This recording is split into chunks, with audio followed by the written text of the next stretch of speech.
평강으로 함께해 주옵소서. 예수님의 이름으로 기도하옵나이다. 아멘. 네, 오늘 말씀은 시편 59편인데요. 1절에서 17절까지인데 우리가 읽기는 59편 1절에서 10절까지만 읽도록 하겠습니다. 제가 가진 책으로 구약성경 시편 59편인데요. 843쪽입니다.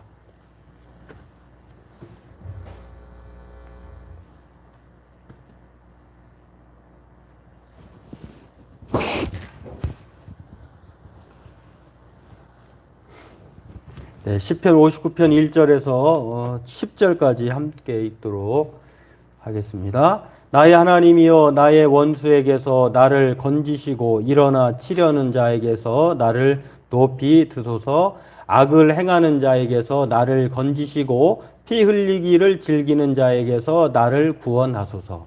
그들이 나의 생명을 해하려고 엎드려 기다리고 강한 자들이 모여 나를 치려 하오니 여호와여, 이는 나의 잘못으로 말미암음이 아니요 나의 죄로 말미암음도 아니로소이다. 내가 허물이 없으나 그들이 달려와서 스스로 준비하오니 주여, 나를 도우시기 위하여 깨어 살펴 주소서. 주님은 만군의 하나님 여호와 이스라엘의 하나님이시오니 일어나 모든 나라들을 벌하소서. 악을 행하는 모든 자들에게 은혜를 베풀지 마소서. 셀라. 그들이 저물어 돌아와서 개처럼 울며 성으로 두루 다니고 그들의 입으로는 악을 토하며 그들의 입술에는 칼이 있어 이르기를 누가 들으리요 하나이다. 여호와여, 주께서 그들을 비우시으며 모든 나라들을 조롱하시리이다. 하나님은 나의 요새이시니 그의 힘으로 말미암아 내가 주를 바라리이다. 나의 하나님이 그의 인자심으로 나를 영접하시며 하나님이 나의 원수가 보응받는 것을 내가 보게 하시리이다. 아멘. 네, 오늘 말씀의 제목을 억울할 때 기도하라라고 하는 제목을 붙여봤는데요. 주보에는 나의 하나님 이렇게 소개가 되었는데 다윗이 우리가 정말 그 간절하고 또 우리가 할 수 없을 때에 뭐 한탄의 소리이기도 하지만 또 간절한 소리를 외칠 때에 뭔가를 아이고 아버지 하듯이 이렇게 부를 때가 있잖아요. 마찬가지로 다윗이 정말 억울한 상황에 놓여 있는데 하소연할 사람을 하나님으로 정하고 나의 하나님이라고 말을 합니다. 근데 그 나의 하나님을 부르는 이 한탄, 이 비탄의 시가 오늘 시편 59편인데 어떤 상황이냐면 억울하여서 어떻게 감당이 안 될 때에 그렇게 오늘 다윗이 나의 하나님 내가 주를 바라나이다. 나의 억울함을 하나님 풀어주소서, 헤아려 주소서 이렇게 그렇게 말하는 것을 볼 수가 있는데 오늘 시편 59편은 여기 그 표제에 나와 있는 것처럼 다윗이 사울이 사람을 보내어 다윗을 죽이려고 그 집을 지킨 때라고 이렇게 나와 있어요. 그러니까 지금 다윗이 자신의 집인지 어느 거처인지는 모르겠습니다만 사울이 이 다윗을 포위해서 죽이려고 하는 상황이에요. 여러분, 이 도간에 든 쥐처럼 포위망의 사냥꾼의 올무에 새 같은 존재가 되었다고 해보세요. 자기를 둘러싸고 있는 그런 야수들이 눈앞에 펼쳐져 있다고 해보세요. 우리가 급작스러울 때 그 뭐라 그러죠? 뭔가를 그렇게 외치잖아. 외마디 외침을. 그런 그 용어를 뭐라고 하더라. 아무튼 그런 소리를 내듯이 다윗이 그런 상황에 아이고 하나님 하나님께서 우리 모든 사람에게 종교의 씨앗을 주었다고 했는데 사람은 하나님을 안 믿어도 어려운 상황에 처하면 아이고 하나님 이렇게 찾는 거죠. 그런 것처럼 오늘 이 억울할 때에 다윗이 얼마나 억울하면 정말 이 하나님 앞에 하소연을 하면서 하나님께 탄원하고 있을까. 그렇게 오늘 이것들을 살펴볼 수 있는데요. 아무튼 이 다윗은 어떤 억울함이냐면요. 다윗은 이스라엘을 싸웠고 우리가 잘 알잖아요. 다윗이 처음 등장한 사건이 전쟁터에서 블레셋과의 싸움에서 아무도 블레셋 골리앗 장수를 대적할 사람이 없을 때에 다윗이 만군의 여호와 하나님으로 나아가서 블레셋 장수를 다 그냥 물맷돌로 그 만인 앞에서 아무튼 거꾸로 들여서 사기를 진작시키고 블레셋을 이렇게 전쟁에 승리한 아주 영웅적인 사람이죠. 이제 다윗은 그렇게 사울을 위해서도 힘썼고 이스라엘을 위해서도 그렇게 나라를 위해서 싸웠던 때문에 다윗은 도리어 보호받고 구원받고 또 칭송받아야 하는데 도리어 다윗은 사울과 이스라엘의 군대에 쫓겨가지고 죽음의 신세가 되고 있다는 것입니다.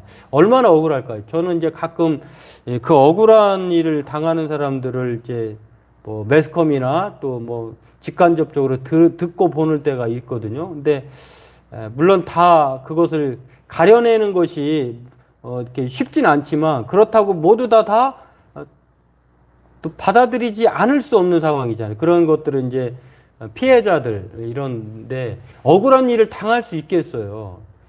정말 주변에 진짜 눈을 떴는데도 이제 코를 베어간다고 하는 말, 뭐 그 말을 실감할 정도로 둔갑되어 가지고 가해자가 피해자가 되고 피해자가 가해자가 되는 그런 상황인데 오늘 다윗이 바로 그런 상황에 놓여 있다고 하는 것입니다. 아니 어떻게 자신을 죽이려고 할까? 그래서 오늘 다윗은 그 하나님 앞에 나의 억울함을 하나님 들어주옵소서라고 이렇게 말을 하면서 이 시편을 오늘 59편을 그렇게 하나님께 올려드리는 것을 보는데요. 억울한 일을 당할 때 우리 또한 다윗처럼 어떠한 믿음과 태도를 가져야 하는지 오늘 다윗이 우리에게 보여줍니다. 오늘 이것을 살펴보고 함께 기도하길 원합니다. 오늘 본문은 이 다윗의 기도의 이유와 하나님에 대한 신뢰가 나와 있어요. 다는 살펴보지 않았습니다만 그러나 전체 내용을 살펴볼 것인데 1절에서 10절은 다윗이 왜 기도할까? 그 이유가 나와 있어요. 그리고 다윗은 자기가 왜 하나님께 그 기도하는데 그 하나님은 어떻게 믿고 있는가?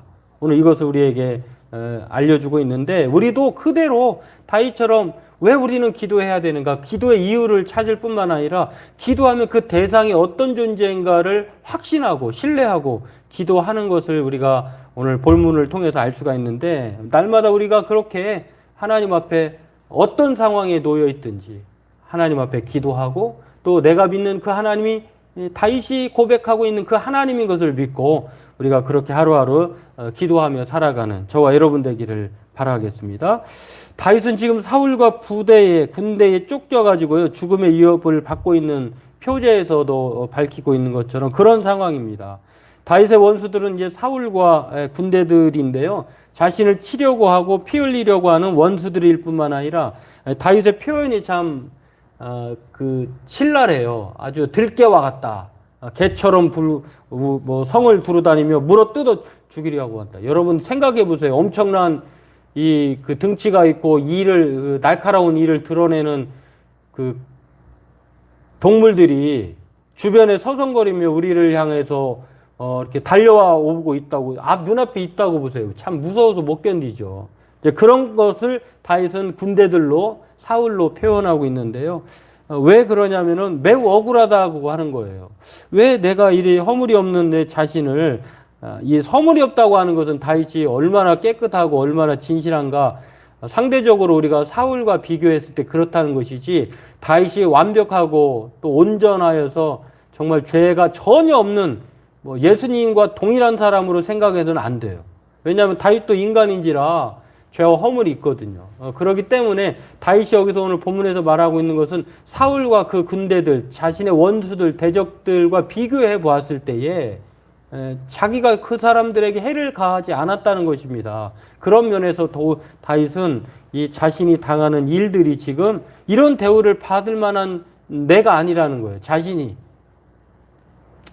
그리고 자신이 당한 것이 너무 억울하고 그래서 하나님 앞에 애매한 고난, 억울한 고통을 당하고 있는 것을 하나님께 호소하고 있는 것입니다. 여러분 우리가 억울한 일을 당했는데 누군가 찾아가잖아요. 도움을 청하러. 그것이 세상의 권력에 끈이 있든지 아니면은 자기의 그 하소연과 어려움을 해결해 주시는 사람에게 찾아가듯이 다윗은 이런 상황에서 하나님을 찾고 있다고 하는 것입니다. 여러분, 우리가 어려움을 당하고 억울한 일을 당하고 또한 어떤 피치 못할 상황에 놓여 있을 때 멀리 갈 필요 없어요. 하나님 앞에 간절하게 부르짖는 저와 여러분 되기를 주의 이름으로 소망합니다. 오늘 다윗은 그렇습니다. 이런 대우를 받을 만한 자신이 아닌데 그럼에도 애매한 고난과 억울한 일을 당하고 있는 그 현상의 상황에서 다윗은 하나님께 부르짖고 하나님께 도움을 구하는 것을 볼 수 있습니다. 잘못 없는 자신에게 악을 행하고 피 흘리기를 즐기고 매복해서 생명을 빼앗으려는 이 대적으로부터 건져달라고 높여달라고 하는 것은 동물의 왕국에서 보면 아주 그 현장감 있게 알 수 있는데요. 아무리 땅에서 빠르고 위험을 자랑해도 이 먹잇감이 나무 위로 딱 올라가면 더 이상 사자가 어떻게 하지를 못하더라고요. 그런 것처럼 하나님 나를 높여주소서 하는 것은 하나님 이 원수들이 들깨가 아무리 빠르고 무서운 일을 가졌어도 하늘의 공중에 있는 것들을 어떻게 새를 잡아먹을 수 없잖아요. 마찬가지로 하나님께 자신을 높여주셔서 구원해달라고 이렇게 표현하는 것을 볼 수가 있는데요. 오늘 위급한 상황에서 자신을 안전하게 해달라고 도와달라고 간구하는 것이 바로 다윗이었다라고 하는 것입니다. 우리가 찬송가 543장 찬송이 어려운 일 당할 때 그 찬송이 있거든요. 이 찬송의 내용이 찬송의 그 가사가 참 오늘 본문과 너무 많이 일치하고 있어요. 보면은 이렇습니다. 이 희망이 안 보일 때 주님을 의지하라고 하는 찬송인데요. 어려운 일 당할 때 나의 믿음 적으나 의지하는 내 주를 더욱 의지합니다. 세월 지나갈수록 의지할 것뿐일세 무슨 일을 당해도 예수 의지합니다. 2절 후렴도 마찬가지예요. 무슨 일을 당해도 예수 의지합니다. 3절은 밝을 때의 노래와 어두울 때의 기도로 위태할 때의 도움을 주께 간구합니다. 마찬가지로 후렴 부분에 무슨 일을 당해도 예수 의지합니다. 4절에도 그렇게 말합니다. 생명 있을 동안에 예수 의지합니다. 여러분, 우리가 생명 있을 때만 기도하는 거지 이 세상에 생명을 다하고 하나님 나라에 가면 기도할 일이 없어요. 거기는 굳이 기도라고 하는 중간 단계가 필요 없이 거기는 기도할 일조차가 일어나질 않죠. 그 자체가 생명이고 기쁨이고 죽음이 없고 또 날마다 해와 같이 빛나고 이런 하나님과 함께 예수 그리스도와 함께 동거하며 동행하는 그 아름다운 세계에서 더 이상 기도할 게 없죠. 그러나 땅에 있을 동안에는 예수 의지하고 우리가 천국 올라가도록 의지할 것이 바로 예수밖에 없다는 것입니다. 그러면서 세월 지나갈수록 의지할 것뿐일세 무슨 일을 당해도 예수 의지합니다. 참 이 가사가 너무 우리에게 맞는 말 같아요. 우리는 정말 이 세상을 살면은 우리가 깨닫는 것 단 하나가 있어요. 사람은 알면 알수록 더 사랑하고 의지하고 붙잡고 싶고 이럴 것 같으죠. 왜냐하면 사람은 알면 알수록 역시 사람은 믿을 게 못돼 이런 말을 하게 되어 있어요. 마찬가지로 저와 여러분들은 세월 살면 살수록 사람을 사귈수록 그리고 사람으로부터 실망을 느낄수록 우리는 더욱더 빛나는 결론이 하나 있는데 무슨 일을 당해도 세월 지나갈수록 의지할 것 하나님뿐이다 라고 하는 것. 오늘 다윗이 그 어려운 상황에서 그렇게 말하고 있습니다. 그러면서 오늘 야고보 예수님의 육신의 형제인 야고보도 이렇게 말하죠. 너희 중에 고난 당하는 자가 있느냐? 그는 기도할 것이요. 즐거워하는 자가 있느냐? 찬송할 것이다. 고난 당하고 억울한 일 당할 때 우리가 뭘 해야 되느냐? 기도한다고 하는 것입니다. 오늘 저와 여러분도 이렇게 우리가 할 수 있는 최선은 억울한 일을 당할 때 힘들고 지치고 우리의 힘으로 도저히 감당할 수 없을 때는 홀로 하나님 앞에 그렇게 다윗처럼 하나님을 바라보면서 나의 하나님 내가 주를 바라리이다 라고 하는 마음으로 기도하는 저와 여러분 되기를 원합니다. 그렇다고 하면 오늘 다윗이 자신의 탄원을 하면서 자신의 그 처지를 하나님께 고백하면서 자신을 구원해달라고 높여달라고 하는 그 하나님은 어떤 하나님일까? 다윗이 고백하고 있는 하나님은 우리가 믿어야 할 그 하나님인데 하나님을 어떤 하나님으로 신뢰하고 확신하고 있는가? 오늘 8절에서 10절에 나와 있거든요. 이것들을 하나하나 살펴보면은요. 5절에서는 뭐라고 얘기하냐면 만군의 하나님이라고 합니다. 하나님은 모든 신들 중에 뛰어나신 하나님 외에는 다른 신이 없다고 하는 이스라엘의 하나님이라고 하는 것은 이스라엘의 역사가 어떻게 이루어졌을까요? 그 당시 최강국이라고 하는 애굽의 바로 왕을 그 눈앞에서 하나님께서 그들의 군사를 다 물로 다 수장시켜 버리는, 그리고 광야 40년 동안 그들의 옷과 의복과 신발이 닳지 않도록 그 인도하시고, 또 블레셋이 점령하고 있는 일곱 족속이 점령하고 있는 팔레스타인 이 가나안 땅을 하나님께서 그들에게 은혜로 주셨잖아요. 이런 하나님을 소개하는 것입니다. 하나님께서 아무것도 없는 연약한 지극히 정말 허물 많은 사람들을 하나님이 이렇게 최강국들을 다 제거하시고 하나님이 약속의 땅으로 인도해 주신 그 하나님으로 믿고 있는 거예요. 오늘 저와 여러분도 이 하나님이 나의 하나님인 것을 믿으시길 주의 이름으로 축원합니다. 그리고 9절에도 나의 요새라고 말합니다. 요새라고 하는 것은 뭐 미국이 최강을 자랑하지만 벙커, 뭐 백악관, 뭐 아무튼 뭐 어떤 핵 공격으로도 어떤 그 최강 무기로도 그 침해당하지 않는 그런 장소를 가지고 있잖아요. 하나님이 바로 그런 분이라는 것입니다. 하나님께 있으면 안전하다. 정말 우리가 전혀 손상을 당하지 않는다라고 하는 것, 5절, 16절 그렇게 말을 합니다. 그리고 11절에는 하나님이 우리의 방패가 된다 이렇게 말을 합니다. 17절 말씀에는 하나님이 나의 힘이시다. 그리고 하나님은 긍휼히 여기신다 이렇게 말을 합니다. 오늘 예수님도 우리에게 이렇게 말씀하셨어요. 야 얘들아, 내가 너희들에게 말한다.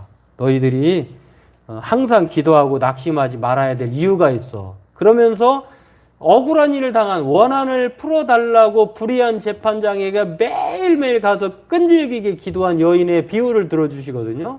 그러면서 예수님이 이 말씀 끝에 뭐라고 말씀하시냐면은 하나님께서 그 밤낮 부르짖는 택하신 자들의 원한을 풀어주지 아니하시겠느냐. 이 여인이 지금 원한 때문에, 억울함 때문에 이 재판장에 가서 호소하는 거잖아요. 이 재판장도 귀찮아서 그것을 들어주지 않을 수 없는 그런 상황에 직면해서 이 사람은 귀찮아서 들어줬다고 하거든요. 그런데 하나님은 불의한 재판장과 같지 않다는 거예요. 내가 너희에게 이르노니 속히 그 원한을 풀어주시리라. 그러나 인자가 올 때에 세상에서 믿음을 보겠느냐 하시니라. 이 말은 하나님이 우리의 억울함을 불의한 재판장과 달라서 속히 들어주시지만, 근데 문제는 그 하나님을 그렇게 믿고 기도하는 사람, 그런 믿음을 찾아볼 수 있을까? 우리에게 도전하는 거예요. 야, 우리가 그 하나님을 의지하고 믿는다고 하면서 기도하면은 억울함이 해결되고 또 하나님께서 난관을 그렇게 헤쳐나가게 하시는데, 그런데 문제는 다윗이 고백하고 있는 이 여러 가지 그 하나님에 대해서 그렇게 만군의 여호와 이스라엘의 하나님, 나의 요새, 우리의 방패, 나의 힘이신 하나님, 긍휼히 여기신 하나님으로 믿고 기도하고 있느냐라고 우리에게 반문하고 있다는 것입니다. 우리가 그 하나님을 다윗처럼 믿고 기도하면 이 억울함은 속히 풀어진다라고 하는 것. 오늘 우리가 이것을 기억하면서 다윗이 확신하는 하나님, 우리 또한 확신하고요. 하나님은 이 원수를 비웃으시고 조롱하시며 우리를 살피시는 절대 하나님인 것을 생각하고 오늘 8절 말씀처럼 이렇게 말을 하죠.